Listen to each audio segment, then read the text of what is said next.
범죄함을 위하여 내어줌이 되고 또한 우리를 의롭다 하심을 위하여 살아나셨느니라. 로마서 4장 25절 말씀. 이 말씀은 예수님의 죽음과 부활이 우리에게 가져다 준 축복을 말하려고 하시는 겁니다. 먼저 여기서 보면 우리를 위하여, 즉 예수님은 우리를 위하여라고 되어 있죠. 즉 예수님이 이 세상에 오신 이유는 모두 다 우리를 위해서인 겁니다. 예수님이 사람이 되신 것도 우리를 위함이고, 예수님이 죽으신 것도 우리를 위한 것이고, 마귀의 시험을 이긴 것도 우리를 위한 것이고, 공생의 삶도 우리를 위한 것이고, 십자가에 죽으신 것도 우리를 위한 것이고, 무덤에 들어가신 것도, 장사되신 것도, 그리고 다시 부활하신 것도 모두 우리를 위한 겁니다. 하늘에 오르신 것도 예수님은 모두 우리를 위해서 해주신 겁니다. 즉 우리를 위해서 무엇을 해주셨는지를 가장 중요한 것을 두 가지를 말해주고 있는 겁니다. 먼저 첫 번째, 예수는 우리 범죄함을 위하여 내어줌이 되고, 이 말씀은 바로 예수님은 우리 죄 때문에 심판을 받으셨다는 것을, 죽음을 당하셨다는 것을 말하고 있는 겁니다. 하나님께서는 우리 죄 때문에 예수님을 우리 대신 심판받도록 십자가에 죽기까지 내어주셨던 겁니다. 이사야 53장 5절에 그가 찔림은 우리의 허물을 인하며 그가 상함은 우리의 죄악을 인함이라. 그가 징계를 받음으로 우리가 평화를 누리고 그가 채찍에 맞음으로 우리가 나음을 입었도다. 즉 바로 십자가의 죽음을 예언해 놓으신 거죠. 바로 예수님이 이 십자가의 고통스러운 죽음으로 말미암아 우리는 나음을 입었도다. 심판을 면하게 되었다 그 말입니다. 즉 우리의 모든 죄가 예수님이 십자가에 죽으심으로 완전히 처리된 걸 알려주시는 겁니다. 바로 예수님은 우리의 죄를 처리해 주려고 죽으셨던 겁니다. 그리고 또 한 가지 예수님 우리를 위해서 해주신 게 뭐냐면, 여기 두 번째, 또한 우리를 의롭다 하심을 위하여 살아나셨느니라. 즉 예수님이 십자가에 죽으시고 끝난 것이 아니라 사흘 만에 다시 살아나셨죠. 그 살아나신 이유도 바로 우리에게 축복을 주려고 살아나셨다는 겁니다. 어떤 축복일까? 바로 우리를 의롭다 하시는 축복이라는 겁니다. 예수님께서 이제 십자가에서 다 이루었다 그러시고 이제 돌아가셨잖아요. 바로 우리의 죄를 없애러 오셨고 그 죄를 없애려고 돌아가셨다고 말하는 겁니다. 그런데 예수님이 정말 우리의 죄를 정결케 했다는 증거가 무엇일까? 그 증거는 바로 예수님이 바로 부활인 겁니다. 만약에 예수님이 우리 죄를 다 처리하지 못했다면 결코 살아날 수가 없는 겁니다. 간단한 예로 누가 숙제를 대신해 주겠다고 그 집에 들어가 가지고 앉았습니다.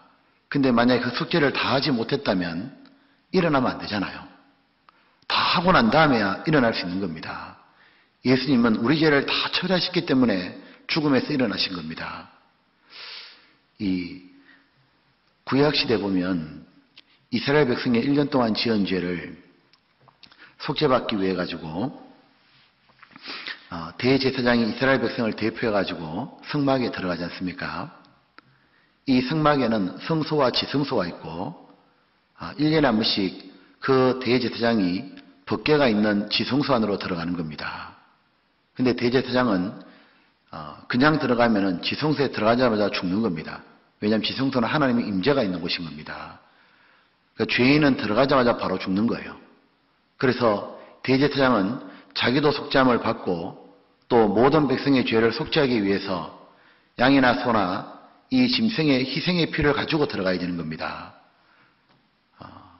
이제 들어가가지고 이제 이 시혼자 속죄하는 그 위에다가 짐승의 피를 뿌리는 겁니다.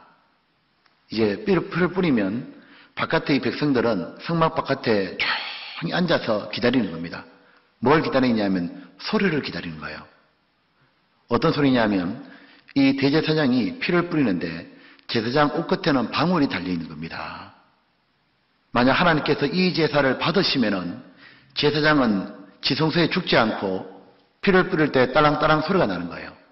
근데 만약에 제사장이 죽어버리면은 하나님이 이 제사를 안 받았다는 겁니다.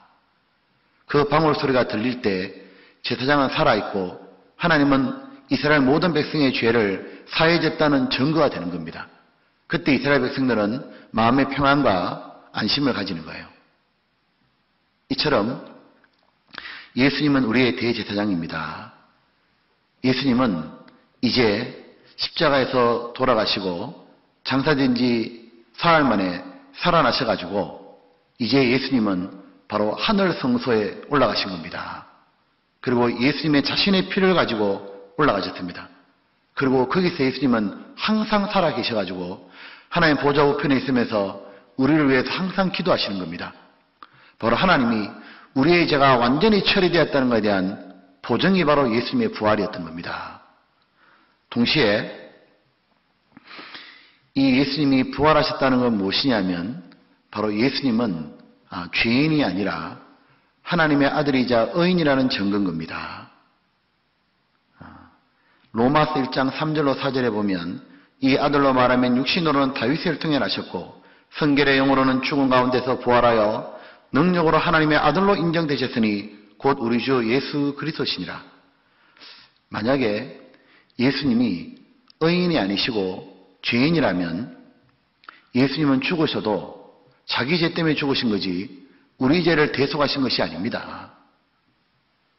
또한 그 죽음으로 우리 죄가 처리도 안 될 뿐만 아니라 우리는 더더욱 예수님 덕분에 어렵게도 안 되는 겁니다. 그런데 예수님은 부활하신 겁니다.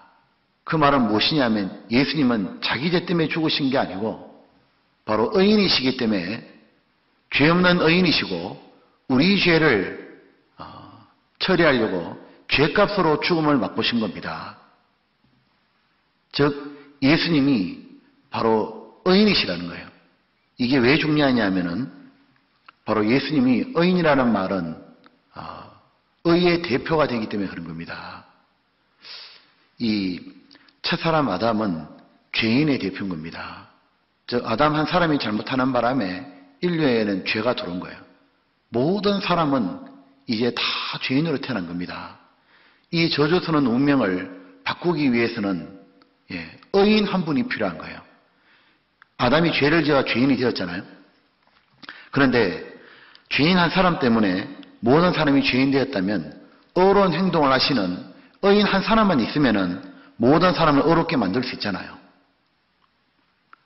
그 겨울에 이렇게 이제 붕어빵 굽잖아요. 근데 붕어빵 구울 때 틀 중에 한쪽이 찌그러지면 그 밑으로는 찍을 때마다 전부 다 붕어빵은 찌그러진 붕어빵 나오죠. 근데 만약에 요 틀을 딱 고쳐가지고 올바른 붕어빵 틀이 있으면 그 다음부터는 전부 다 뭐냐 하면 올바른 붕어빵이 나오는 겁니다. 이처럼 바로 하나님은 이제 이 아담 한 사람 때문에 죄인인 아담 한 사람 때문에 모든 사람이 죄인이 된 이 운명을 끝내주시려고 바로 의인이신 예수님을 보내주신 겁니다. 예수님은 이제 어려운 행동을 하셨고 하나님께 죽기까지 십자가에 복종하시므로 말미암아 완전히 순종하신 겁니다. 율법을 다 지키신 거예요. 예수님이 바로 인류의 유일한 의인이셨던 겁니다. 그래서 이제 예수님의 의인의 한 분의 죽음으로 이제 예수님 안에 들어오는 사람은 모두 의인이 되는 겁니다. 그래서 베드로전서 3장에 보게 되면 그리스도께서 한 번 죄를 위하여 죽으사 의인으로서 불의한 자를 대신하였으니 이는 우리를 하나님 앞으로 인도하려 하심이라.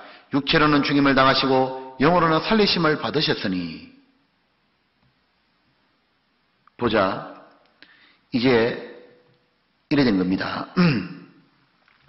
예수님께서 의인으로 오셔가지고 불의한 우리의 죄를 다 담당하셨기 때문에 이제 우리는 예수님 덕분에 어려운 사람이 되고 하나님께 당당히 나아가면 얻게 되는 겁니다.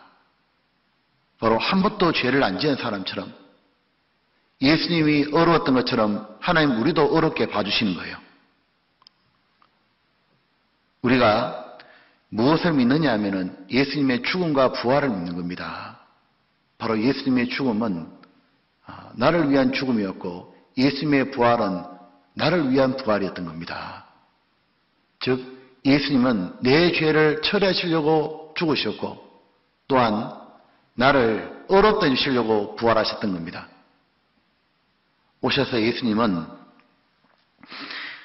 이제 내 대신 죽으심으로 우리가 받아야 될 저주와 심판은 완전히 끝났고 그로 말미암아 우리는 어렵게 되었던 겁니다.